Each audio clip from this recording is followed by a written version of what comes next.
that why you were here?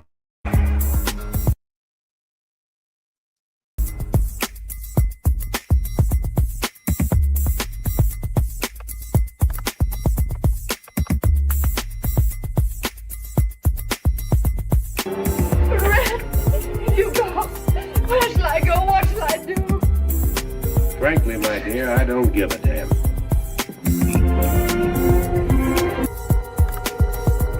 Madness. This is Sparta! You don't love me! Yeah! That was awesome. You blew up the whole thing! Let's go destroy another game!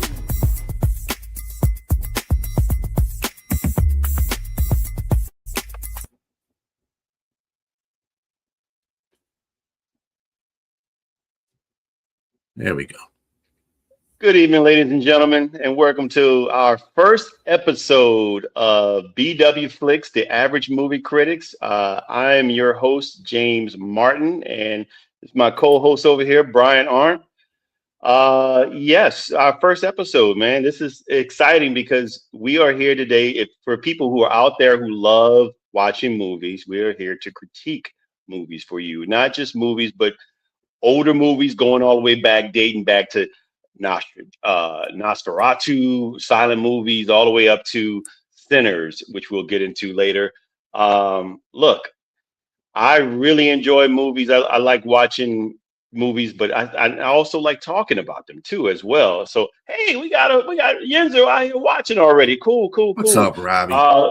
What's going on, Robbie? So yeah, so this will be a situation where we're going to be discussing movies. We're going to rate them. We want you to be inclusive of it. So please, if you enjoy this, just like, subscribe, and share with your friends. And I'll mention that again at the end of the show.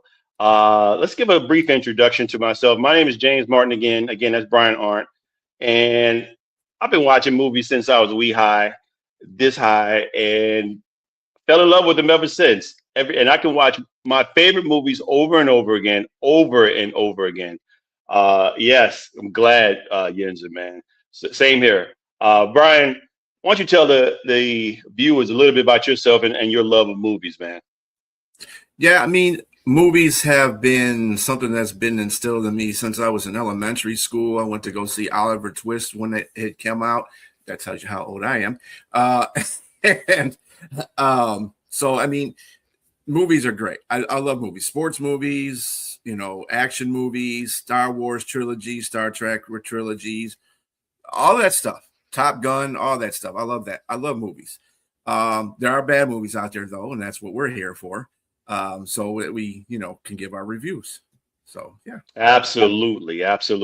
And there are movies so bad that they're good. They're cult movies. I mean, there's a lot of stuff out there. What did Yundu say right there? Just so we know. He said Predator 1987 is his favorite movie. I'm so old, Yenzer. I have it on DVD, sir, and I still pull it out every now and then and watch it. No streaming for me. Actually, not true. I'm just kidding. As a matter of fact, the movie that we are going to discuss today, first our inaugural episode, we'll be discussing the 1978 remake of Invasion of the Body Snatchers. Yes, this is a great movie. I don't want to say exactly great or great not, but the movie was directed by Philip Kaufman, excuse me, and it has a deep star-studded cast. I mean, Donald Sutherland is one of the players. Brooke Adams as Elizabeth Driscoll.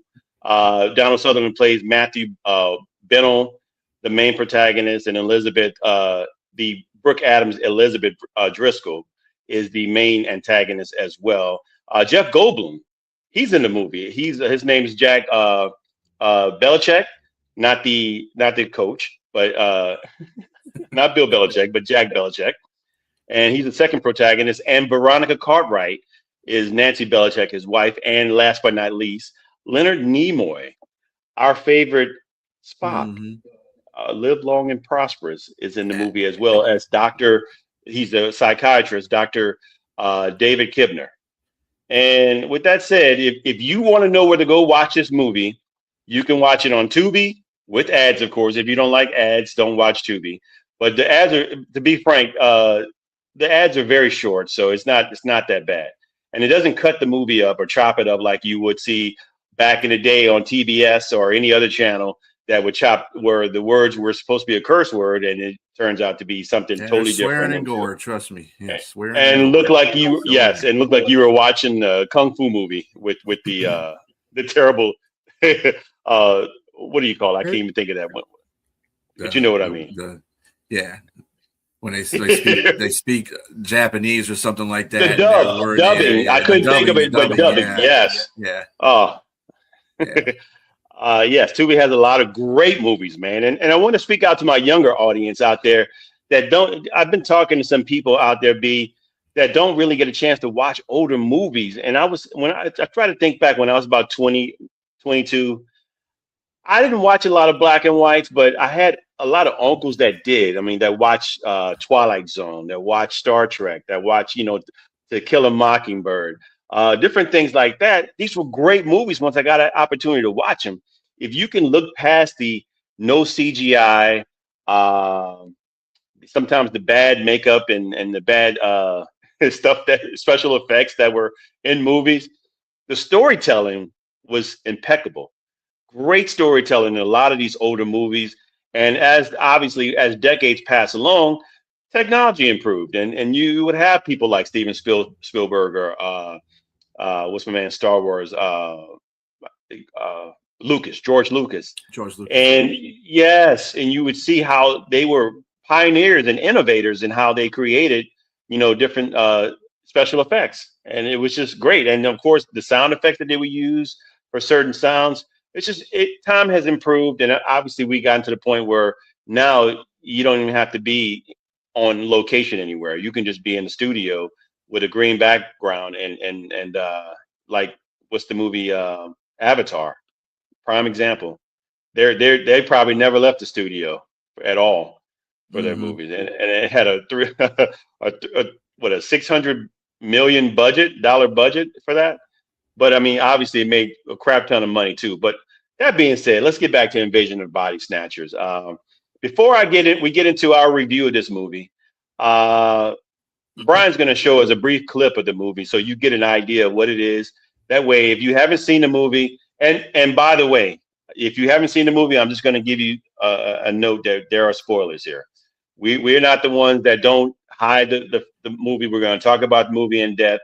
We're going to talk about what we like, what we didn't like, and we're going to give spoilers. So if you don't want to watch the show with spoilers, don't watch it. Don't watch this show because we're definitely going to have spoilers. The genre of this particular movie will be a sci-fi thriller, but we do all types. So you're going to have rom-coms, unfortunately, if you don't like that. You're going to have action, melancholy thrillers, horror, whatever it may be, romance, that kind of anything goes on here. So we will definitely be talking about any and everything. And again, Yinzer, since you're watching right now, I will tell you, we'll put our email out there where you can name the movie that you want us to talk about or review. And if it falls in a list, if it's something we think we're interested in talking about, we'll put it on the list. And then when it's time to talk about the movie, we'll give credit to you regarding the movie and then the movie you wanted us to review. But yeah, Body Snatchers. Now let's watch the clip and then we'll get back to the movie review. What we're going to do first is we're going to watch a little bit of the trailer that was with the movie, just like the end of the trailer, and you'll be able to see the gist of it.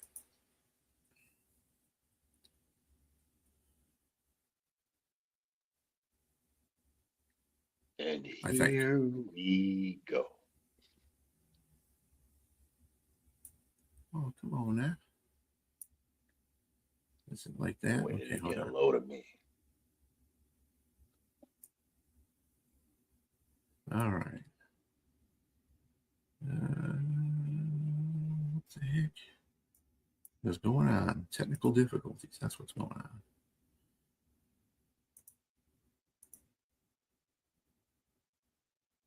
Okay, we're trying here.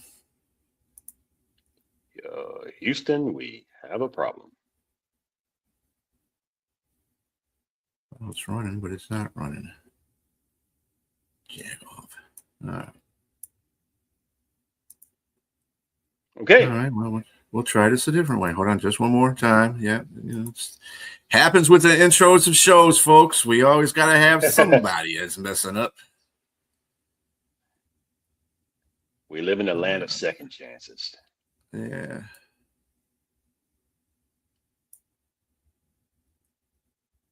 Really? You're not gonna?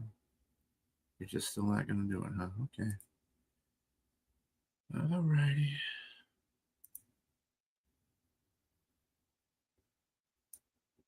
Well, we'll go to this one then. Hopefully this one works.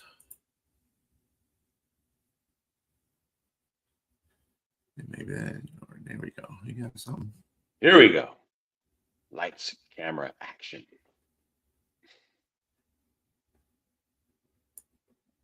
Why is this not showing up here?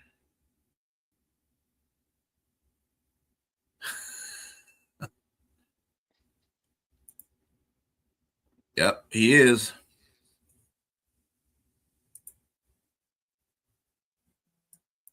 Yeah. Just started out. Appreciate it.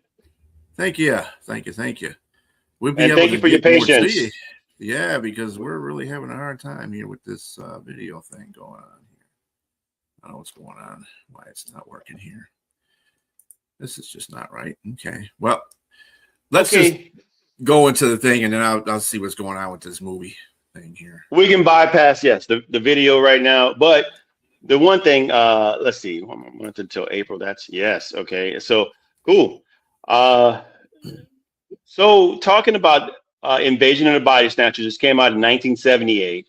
Again, starring Donald Sutherland, Brooke Adams, Jeff Goldblum, Leonard Nimoy, Nancy Cartwright.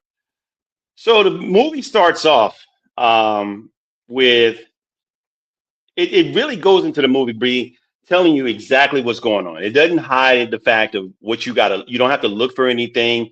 It really just goes into the fact that, okay, we're at some barren planet. It gives you an idea that there's some translucent or transparent alien spores that are leaving their planet because they've exhausted all their resources and they're traveling through space. They drifting off into space and obviously touching bases with other planets and taking their resources.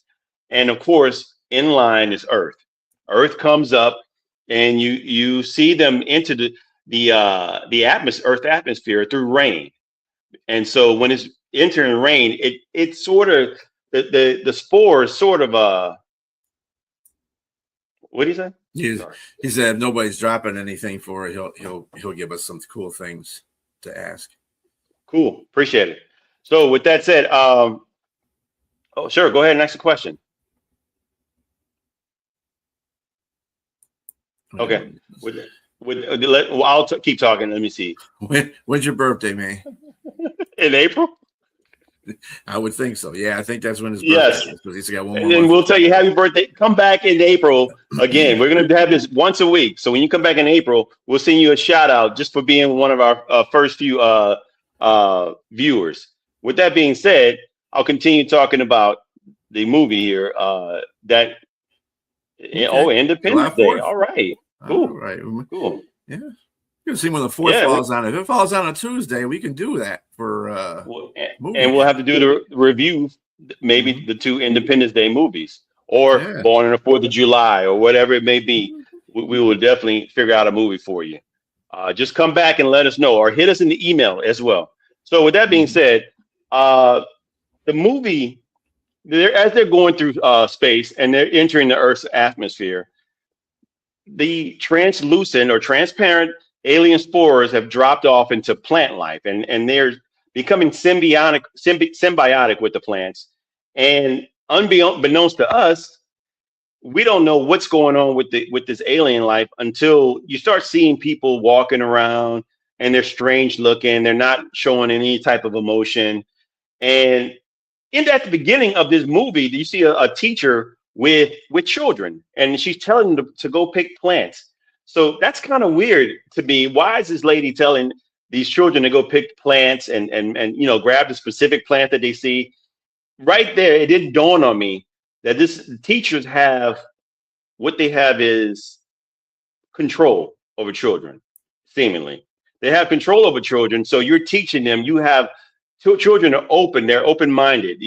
They're open to what you're doing or what you're saying. They're impressionable. That's the word I'm looking for.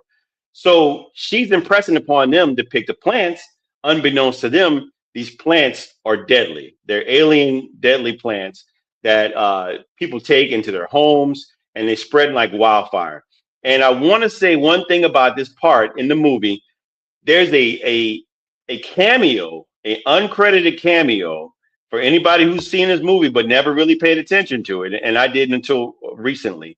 That Robert Duvall is sitting as a priest monitoring this teacher with the kids with a blank expression on his face, swinging on a children's swing. And it's creepy because it's just like you don't know what to think of that and what's going on with that. Why is he sitting there staring at the children and the teacher? And why does he have a blank stare? But he is one of what they're called one of the pod people. And so the movie continues to go. It starts bringing about our protagonists. We start seeing who they are. Matthew Brennell. Matthew is a health inspector, and you kind of see the direction of the movie. You got people who understand, who have science backgrounds, and they understand plant life, and they understand food and disease and everything else that goes on. And you have people who are of intellectually curious minds. We're talking about Jeff Goldblum and his wife Veronica. Veronica has a bed and a bath spa club, health club, and Jeff Goldblum is some sort of psychologist, I would imagine, and of course Dr. Leonard Nimoy is a psychiatrist, a well-renowned psychiatrist. But as the movie progresses, you start noticing weird things happen. You start noticing people are different. Their interactions with different people. We're talking about Brooke when she's at home with her husband. He's happy one day, wakes up in the morning. Next, she tells him she finds a plant, sets it right next to him. She wakes up. He's already out of the bed, and the jar is broken with the plant. And his whole expression is totally different from what it was. He was happy, excited watching a basketball game of the Warriors. Next morning, he can care less about the Warriors. He's going to dump trash out in this weird garbage truck that's showing different things that it looks like some sort of plant-like stuff moss, that they're smashing moss in the trash can. And once he watches the trash can go off. He doesn't stare back. She sees him out the window. He doesn't even look back. He doesn't sense her at all. And it's just so weird, man. It's just, I mean, up to this far, what do you think about that? I mean, what's going on with that particular parts of the movie? Yeah, I mean, up to that part, everything seems to be working in a line of the plants taking over the human beings one at a time. And it's really kind of funny you mentioned that too, because she's like a botanist, isn't she? I mean, she works in a health department. She's kind of like a botanist, so she does a lot of planting because she has that plant room off her room there, and then on top of that, she works in the health department as well, and he's a scientist as too, right? Scientist. So I mean, it it's kind of like they're picking their people that they want to get first, and then they're gonna, keep going on until they get everybody, which is the premise of the movie. But yeah, to that point, yeah, it was good up to that point. When we go on further, I'm gonna tell you the things that I was doing. Well, the movie keeps you interested. We can get into that later, Rune Bay. I would say I really like it. It's a crap ton of movies we can talk about, but and that are my favorite. But I would say this movie here particularly, it doesn't waste any time. Like I said, I mean, it goes like once they realize something's wrong, she lets her coworker work. Have a great night. She lets her coworker know that something's wrong with her husband, and she's not really sure what's going on with them, and it definitely it doesn't waste any time because as you start seeing their interaction with multiple people, that I mean, we're talking about Matthew goes to the cleaners to go drop his clothes off, and because he thinks she's being paranoid about her husband. You know, if he's not himself, that kind of thing. Maybe he's trying to be rational about it and say maybe this is what's going on with it. That's what's going on with it. Maybe you can talk to the psychiatrist friend.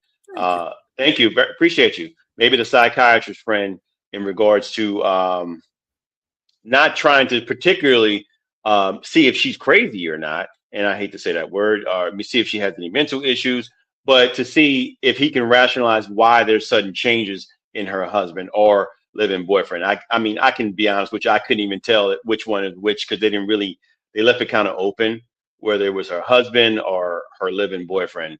Either way, it was her significant other. But that being said, this movie is rapid, and then lets you know in 3 days or so that it has rapidly spread through multiple people. I mean, when you go from one part at the cleaners, the little guy says his wife's not right. That's not my wife. The Asian dude. Yes. The wife was like, that's not my wife. And she's looking with that blank stare. And the next day, he's saying everything's fine. She's okay. Creepy. Now. Very creepy. And it lets you know how fast that this takeover is happening right now. And people want to understand out there in the audience, want to understand how this is happening. Well, there are plant pods that the little plants that I mentioned, they grow into this big, huge pod. And if you fall asleep, it has these tentacles, moss-like tentacles that touches you and extracts your DNA, your everything, and it lets out a clone of you, and your original existence is gone. And so going through to the middle of this movie, man, it's just you're starting to notice that okay, everybody's starting to believe now. They're starting to see because they have their own experiences with all these plants that are out there and that are trying to take over, but they somehow escape those plants. Those they very close moments. Jeff Goldblum had one, his nose bled, and then the plant embryo, I guess you can say, because it wasn't at a full human state yet or a complete clone state.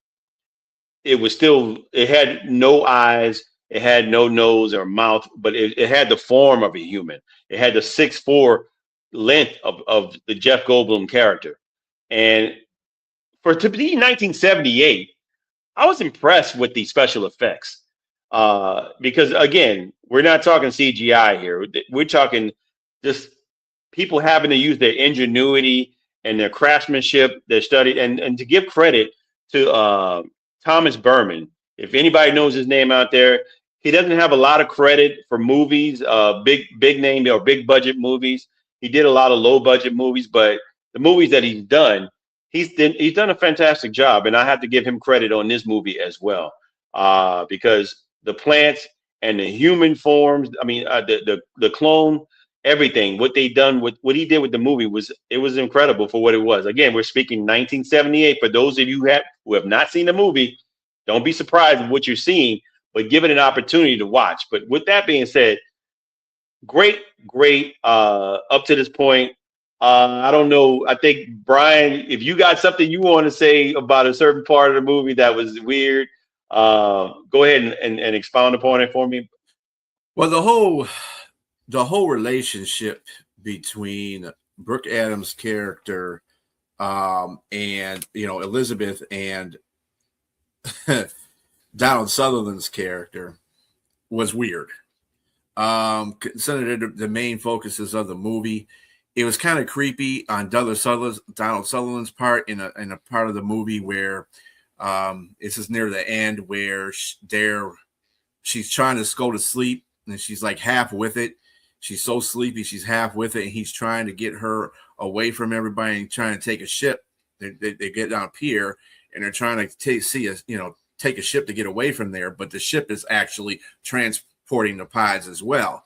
So it's like they can't get away from everything. And by the time he comes back, she's changed into the pod character. But during that time, when he's trying to snap her out of it and he's like, I love you. It's like to a creepy point. I'm like, okay, now see, to this day and age, that would be really, really creepy the way you're doing that. And you know she's got a man. So, I mean, I know he's gone to the pod people, but that's not the point. You're kind of creepy. Then she comes, but then you kind of look at the movie too. I'm just looking at it from the aspect of how people look at relationships now. And then she comes over to his apartment earlier in the movie, and it's just like all in front of him. I'm like, well, maybe she deserves some of this. I don't want to say she deserves it, but at the same time, I mean, she's all on him basically. And she's a co-worker. I think he's her boss, actually. No, I don't think so. I think they're in two different departments. But this is what look. Let me tell you what I got from that relationship. These two. So Matthew and Elizabeth are friends, but this is the human aspects. If you're in a relationship, you probably shouldn't be in a friendship with the opposite sex, or whatever it may be out there. If you have another person that because one of them has an interest in the other. And so Donald, you can see that he was a standby to her. So he was her friend and maybe emotional support. And to him, Matthew likes her. He's always liked her. As a matter of fact, he's cared for her. You can see the way he acts around her, how supportive he is.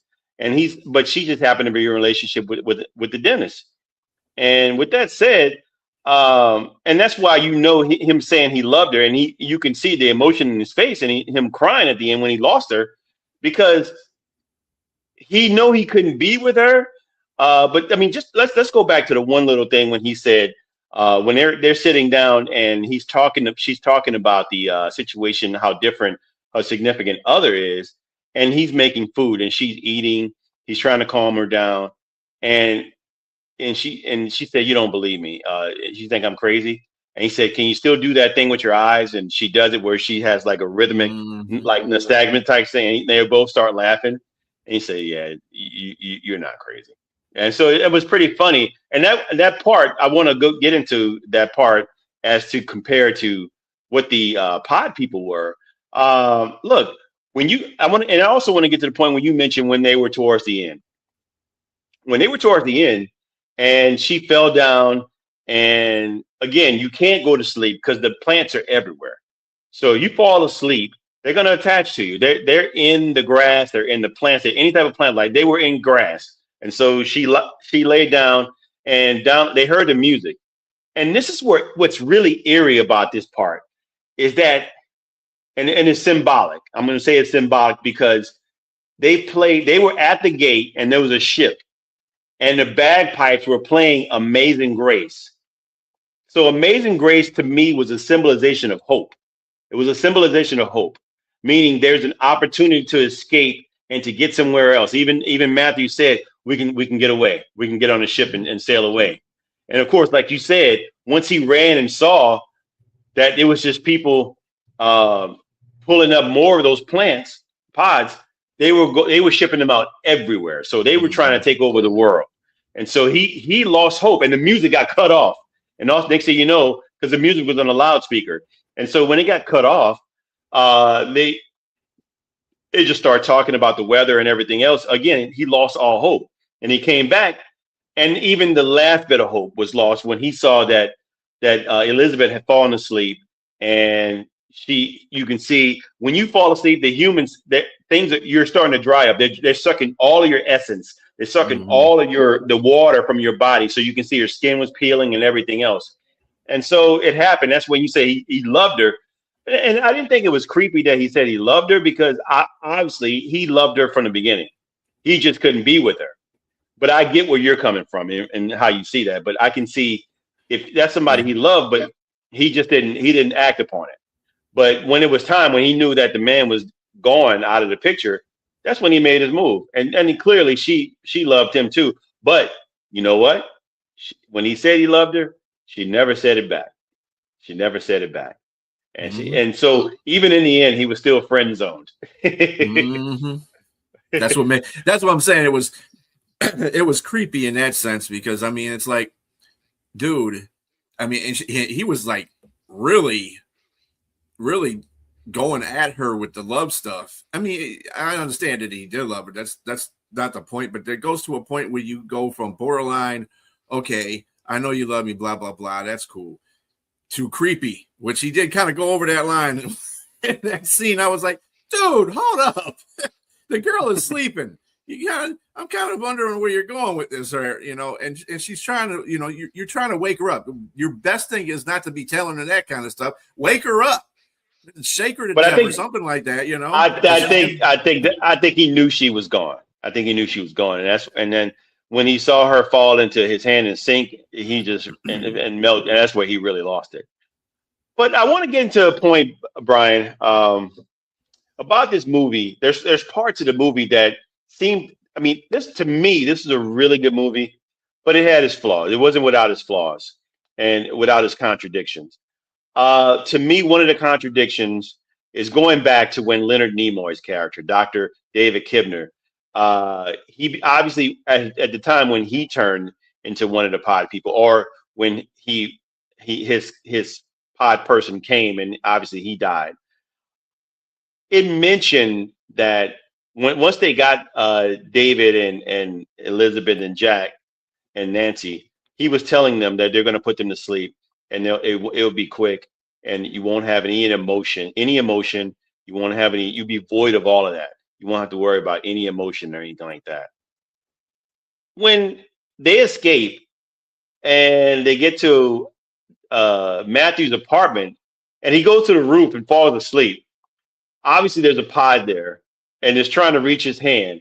So it gets enough to the point where it's made like four pods, because I think all of them were falling asleep except one person. Nancy was the one up. And she comes up, you can hear her voice saying, Matthew, and she's screaming. And he gets up and they escape. But while they're trying to escape, he comes back before they leave the building, and he finds a way out down the stairs. He takes a hoe and hits it in the face, the one that's going to be him. And by the time the people come up, the pie people, when he does that, they're screaming. That screech, that horrible alien scream that makes me like, it makes you cringe, because they have well, I'm looking like the way they're looking, and they're pointing. And they make that god awful sign. And so it's freaking me out. But I'm saying, isn't that an emotion? Isn't that a form of emotion, whether it's anger or surprise or horrification? It's some form of, yes, yeah, exactly. Or you killed one of ours, so we got to get you. And so now, to me, I was like, okay, you're not void completely of emotion. You're expressing some feeling there. And so, one, to put them to sleep, I think they want to do more than put them to sleep after that happened, because every time they affected or tried to kill a pod or a pod person, the others would respond accordingly. And of course, at the end, for those of you who don't like what do you call it? Spoilers. Yes, Donald Sutherland. Obviously, everybody gets changed except Nancy at the end. Nancy, the one I thought was changed at some point, she's the one that survives. And so my point is, how can does the world fully just get changed? Let me see. For losing momentum in the final act, where some critics suggest it runs too long and devolves into a conventional chase scene. I don't think so. I have to respectfully disagree, because it still caught me off guard. I thought he would just blend in, because she's the one tell you to don't. We can fool them. Just don't show any emotion. You can blend in with them. And so I think thought he would blend in. I thought he would blend in, and it caught me off guard. I mean, I didn't think he would change.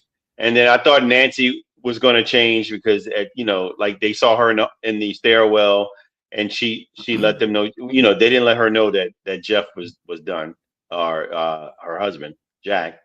But I thought I don't think it lost momentum. I just think that it went in a different direction to fool you. Mm-hmm. Now, if you watch the movie, I like to know if you were fooled by Donald Sutherland's character at the end when he changed and he right. When Nancy came up to him thinking that he was all right. Yes, and she just screamed. She's like, Matthew. So they're really, and she just started screaming. When I first saw this movie as a youngster, he caught me off guard. It totally caught me off guard. I didn't think he had changed, but I mean, what do you think, B? At the end, do you agree with Yinzer? Yeah, I mean, they made it like he didn't cheat. I mean, they made it so much like he didn't change because they show him at his office desk doing emotional things, and then he gets up and he falls in line. So you think he's playing them like he's one of them, and he's just conforming to what they're doing so he can live his life. And as he goes out, and then Nancy comes away and she's sitting she was coming up, I think she's a little park or something that was outside his job. She came up there and she's like, "Oh, Matthew, man." And he was like, and she was like, "Oh, hell no, you doing too? Oh, man." I think she lost it. She knew the end was there. I think the thing you have is hope that one person is still not changed. So that's where the movie goes off at. And it kind of gives you hope. Well, if one person can survive this whole situation through this part of the movie, there could be other people that are doing the same thing. But it's got to be hard. I mean, you figure about this. It was a long time since I had to rewatch it again too. It's got to be hard though, because think of this. I don't know how many days or weeks or even months that the pods had come to take over, and how long it took them to actually take over the populace of San Francisco. But it's like, how do you not sleep for that many days and still be coherent? You're on mute, James. I'm with you. This is where I was too. I was thinking regarding where is Nancy? Where has she been hanging at? And how is she not changed yet? Because at some point you're going to fall asleep. And I mean, even Elizabeth was taking. He told Elizabeth to take 5 no-dos to not fall asleep, and she still laid down and went to sleep. So Nancy must have been scared out of her mind to where she just wasn't going to go to sleep. Hell no, maybe she was drinking coffee. Right. Yes, but I mean, she lost hope when she saw Matthew. She lost total hope. Yeah, Yinzer. Look, it's a lot of movies that came way before me, and there's some great movies out there you should check out. And if you stick with us on this show, man, we're gonna be going through a lot of movies on this show. And this is one of the great movies. I really loved it. Every time I revisit it, holds up. And we got a rating system. So, I mean, I don't know, B, if you want to talk more about the movie, you want anything else you want to cover regarding Let it? me see if I can see if I can pull this up now.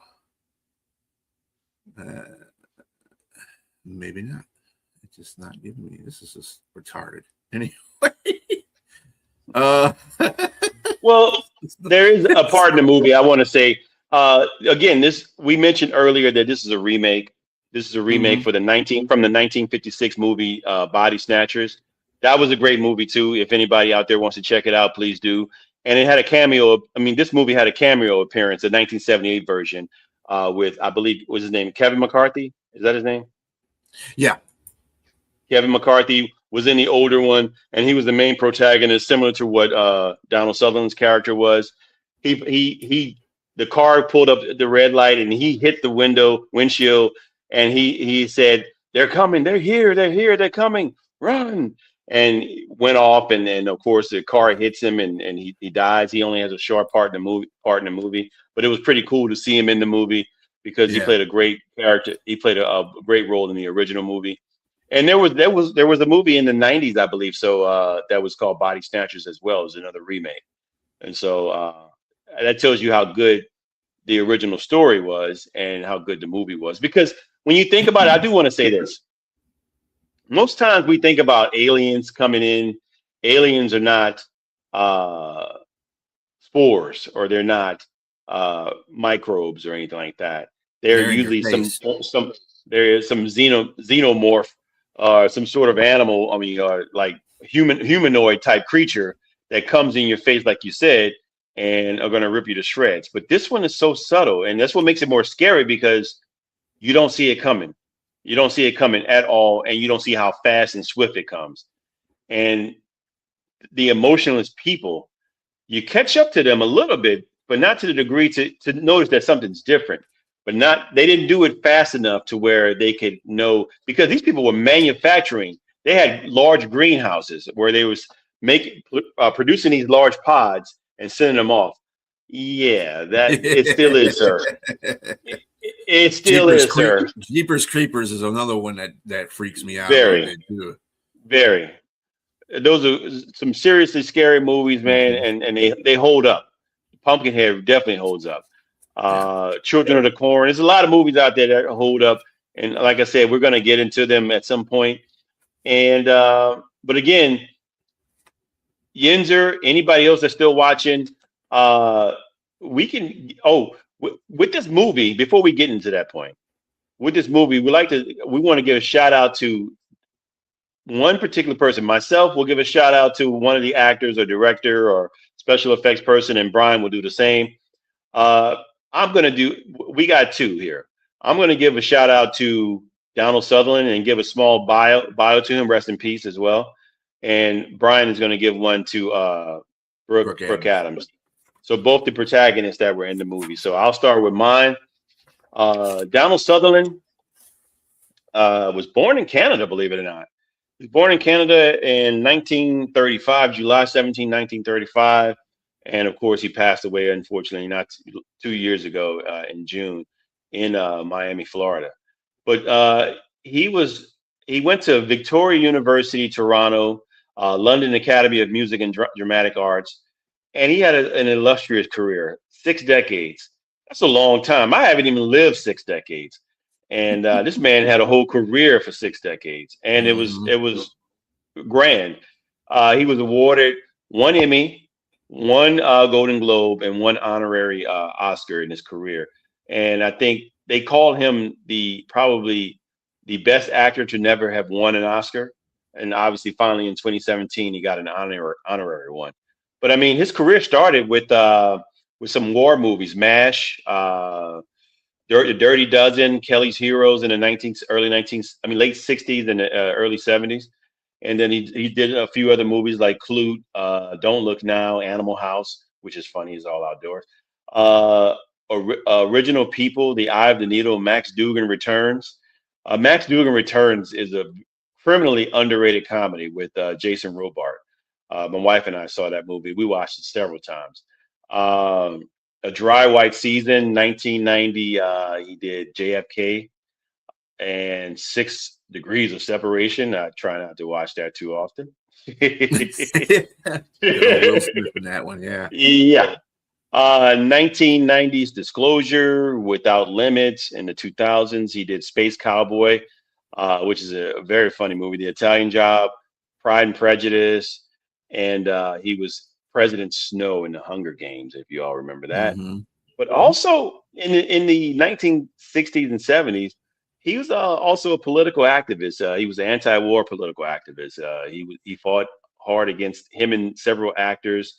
They produced what's called the Free Theater Association, or Free the Army, they called it for short, tour. It was with other notable actors, it was alternative to Bob Hope's USO tour.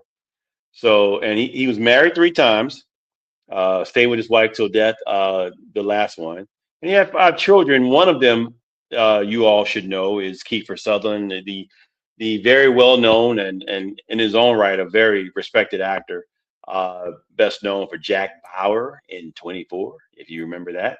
Mm-hmm.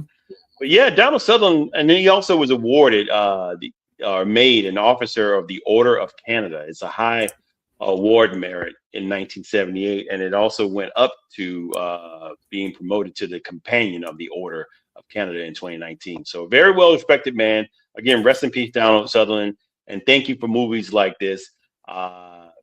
We appreciate you, and you're missed, sir. Thank you very much. And B, you can go with yours.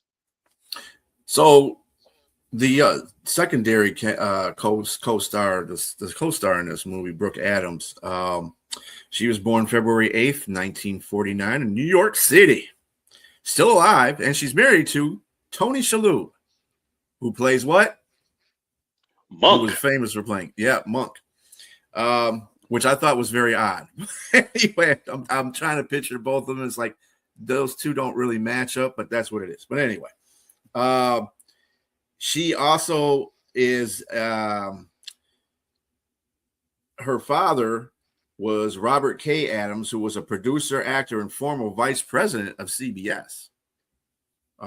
Which I guess that's where she's got a lot of her gumption from, and that's probably the reason why she's not really too much in the limelight like a lot of these actors are, because she knows all of the behind the scenes things, so she kind of keeps out of the limelight. She's also a descendant of John Adams and John Quincy Adams, presidents. Oh, cool. She attended the High School of Performing Arts and the School of American Ballet, and in her youth took dance classes at her aunt's studio in Montage, Michigan. She's been in movies. Most of the movies she's been in, Monk has 13 Ghosts. Was in 13 Ghosts. Yeah. Yep. He sure was. Yeah. But not as Monk. Yeah, not as Monk. Her movies are really kind of like her big movies are mostly horror movies. Well, Day of Heaven's not a horror movie, but it was Dead Zone was a horror movie. It's a great movie. And she's been in some movies. She hasn't been really. I think the Body Snatchers gave her notoriety, to tell you the truth. I think she became really big after that. I mean, was she in coma? Was she in coma? She was in Car Wash? Yeah, she was in Car Wash. Her role was Terry. She was one of the women at the car wash. Let's see. Let's see how something. She was in Cuba, The Dead Zone, Man on Fire in '87, Babysitter's Club. She's in something. A lot of these movies you would never know because they weren't. The Accidental Husband. She was in The Accidental Husband. And the last movie she was in, Snapshots in 2018 was her last movie she was in. She's got another one that's out on video, but this is actually a movie that was at a theater type of movie. Okay. I also want to kind of go over the rest of the guys, just a brief synopsis on the other actors in here. You had Robert Duvall, like I think you mentioned before. He was the priest on The Swing, which is pretty funny. He was uncredited in this film for that. But if you go to IMDb, you'll see that he's credited. He's uncredited in there, but his name is in there. Art Hinkle was the boyfriend / husband, whatever the heck he was. He was born in Halifax, Nova Scotia, Canada. So he's another Canadian. He's in Porky's. And he was also in a Dallas series. Yeah, so, in Porky, he was the police brother. Yeah. Yep. Of the guy that kept getting beat up. Yes, sure. Yeah.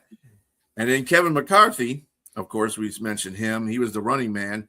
He played in the original Body Snatchers in '56 as the doctor. What's his name? I'm not sure exactly. Donald Sutherland. Matthew Brennell. Yeah. And then we have Leonard Nimoy. We all know him from Star Trek fame. He's another one that passed from us.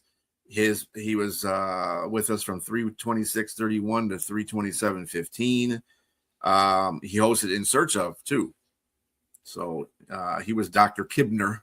And of course, we got Jeff Goldblum, born 10/22/52 in West Homestead, Pennsylvania. He's known for Jurassic Park, and of course,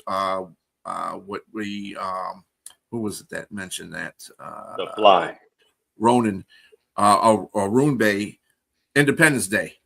Yes. He was in The Fly, and his current filming is Oz in Wicked. He is Oz in Wicked. So those are just follow-ups to what we have as those. And let me tell you something. The acting in it wasn't bad, but considering it was the start of some of these guys' careers, I think Leonard Nimoy did a pretty good job acting. He was pretty seasoned before that anyway. But because he had a Star Trek, and then he did other movies before that. But like Adams, sometimes you can tell, and Hinkle, really.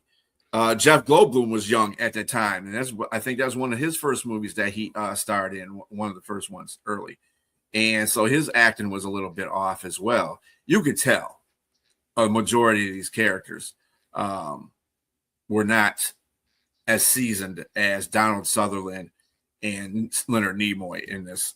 So it was interesting to watch their interaction. Even Hinkle. Yeah, I can say probably the script was not. It wasn't A listed, but I mean, it definitely. Yeah, The Fly definitely was disgusting, but it was. I thought it was decent enough for what it was. Because typically horror or thriller like movies like that, you're more into, trying to get to the point of what the movie's about. And like I said, it didn't waste any time with doing that. That was a great movie. Yeah, now, with that said, we don't have a lot of time here. Let's try to keep moving here. I wanted to go over how we rate the movies. We need to rate the movies.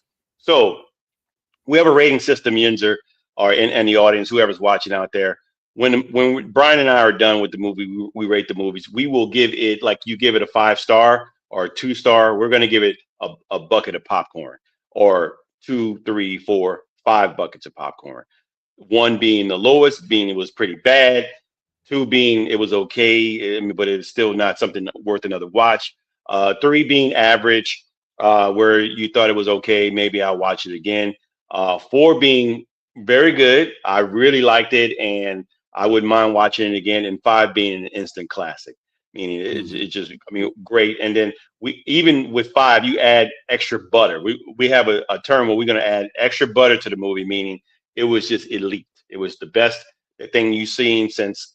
What would I say? The best Gladiator, maybe, Gladiator being one of those movies where I would give Gladiator. I hate to even ruin that because we haven't even rated a movie yet, but I would give it 5 buckets of popcorn with extra butter. But this movie here, I'm going to give it 4 buckets of popcorn. I thought it was really good, and it still holds up for what it was. 1978. It's an older movie, considering the production, and there's no CGI, no internet, and it made like 25 million worldwide on a very low budget of 350,000, I believe, something like that. So it was incredible at the time, and like I said, it still holds up. I like the direction in the movie. I like the special effects for what it was, and the acting was I thought was slightly above average, but I give it 4 buckets of popcorn. All right. Well, I'm gonna give it. I think it was average, an average movie. I gave it 3 buckets. It was creepy in more ways than one, but it was visually effective. Put it that way. You didn't know who was who. In fact, there's a time when Leonard Nimoy, leaves the situation, and he goes to the car with the party of the people that are already pod people. And then that's when he's actually a pod person. It's like, oh, damn, he's actually a pod person. And it's kind of weird. And you think that he tries to give you subtle hints about that. The fact that he tries to thwart the whole situation with the missing girlfriend when they go to her apartment, and where Matthew finds that there was a pod there that looked just like her, and she was getting sucked into that pod and by laying in a bed. And when he goes there, all that stuff's cleaned up. Of course, she's gone because he came in there and took her away, but the pod is gone. And it's pretty funny if you ever watch the movie, kind of look at where the imprint is of where the body was. It's actually got a smiley face pot, and then there's two like pots where her breasts were at. It's kind of stupid, but it's funny at the same time. You really got to look at his body print. And that's when the Leonard Nimoy decided to say, "Hey, you're just thinking all this. You're schizoid. I don't know what's going on with you." But really, he's letting you know, I'm one of the pod people. I'm protecting them. So if it finds you crazy, you'll go to the police station or take you in, and then you'll get absorbed by them because they're all pod people too. So he was just trying to help out the pod people. And then you know that for sure once he gets to the car. It's like, well, dang. But yeah. Well, cool. Yeah. All right, cool. All right. So with that being said, yeah, cool. Thanks, Jensen, man. So at the end, let's see. I know we got short time here. I'm gonna say something real quick, and then we're gonna roll. So we just ask that you again participate if you want to participate. Do you have the you got the yeah, it's banner? on the top there, a banner there. Okay, on the top, you see up there. Please email us at bwflix2026@gmail.com or any questions, movies. Want us to Absolutely. review. What we're going to probably do, I think the premises of this show, we're going to try to do 2 movies if we can. And maybe if you guys send in enough requests, one will be a movie we pick, and then the other one will be the movie you guys pick. So just participate. That'd be great. I mean, we want to hear people. This is new. It's a startup. So, bear with our technical difficulties at this point. That probably won't happen next weekend. I mean, and probably it's not going to happen next weekend because, I'm not having that this weekend. No, not happening, buddy. And finally, we ask that I'm going to repeat again that if you like this show, if it was good for you, please like, share, and subscribe. We thank you. We appreciate your support. We want to give you good content again, but just put it out there so that we can build and build a great product for you guys out there. But thank you for watching. And oh yes, I got to send a shout out to next week before we do that. The next movie that we're going to review, because it's Oscar week. And that being said, this movie is nominated for 16 Oscars. I think the most in Oscar history is Sinners. Came out in 2025, and be sure to tune in because we're going to talk in depth about that movie prior to Oscars, and we may have another movie. If you guys send us one soon this week, we'll try to do another one secondary. But I think it may take up more time than anything. But thank you for watching, and we will see you next episode. Peace.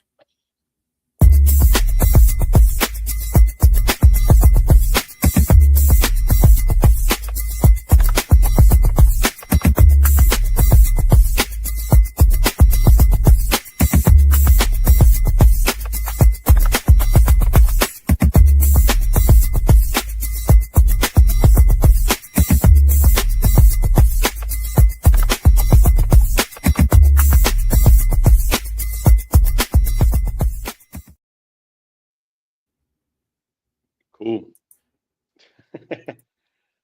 Oh.